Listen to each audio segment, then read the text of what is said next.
Hi, I'm Alex Grieve, aka iBcrazy, and in this segment I'm going to bring you the 5.8 GHz helical line from Video Aerial Systems.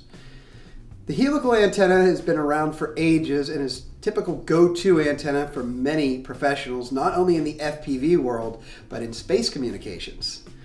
Video Aerial Systems, we have 4 different gains of helicals. We have the 3-turn 7.5 dBIC antenna. This is great when you want to just double or triple your range of your Omnis. And of course, goggles mounting is not a problem. With a 150-degree beam, you can move your head around a fair amount and not worry too much about affecting the signal. But for those of you who want a little bit longer range, we offer some higher gains. The next step up from the 3-turn 7.5 dBIC is the 5-turn 9.5 dBIC.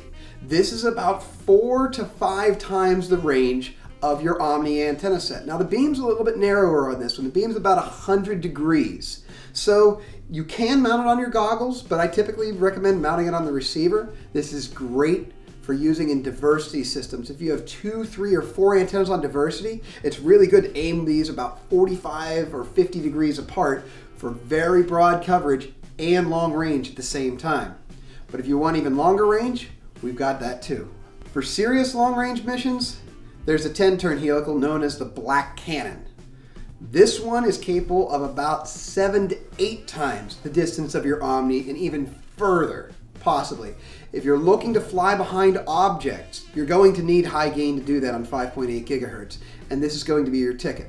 This also works well on those multi-diversities. If you're going to use a multi-diversity and looking for very long range with nice broad coverage, use this Canon about 20 to 25 degrees apart to get broad coverage and extreme distance out of your 5.8 gigahertz system. And for those who are looking for serious long range or penetration out of their 5.8 gigahertz system, we have the 15.5 dBIC Super Canon. This is a very narrow beam, long range antenna. It's great for making those shots where you've got to drop behind an object to get a photograph or do video. It's also great for really long range missions, 15 to 20 kilometers or so away. Now, this is not good if you're intending to fly all around yourself with coverage unless you have an antenna tracker. So if you're looking for serious range and penetration with this but want to get more coverage, you need the antenna tracker or the multi-diversity. If you have the multi-diversity, 10 to 15 degrees between these will give you more coverage and still give you the range you're looking for. When using a helical on the receiver antenna, there's several transmit antenna options you have.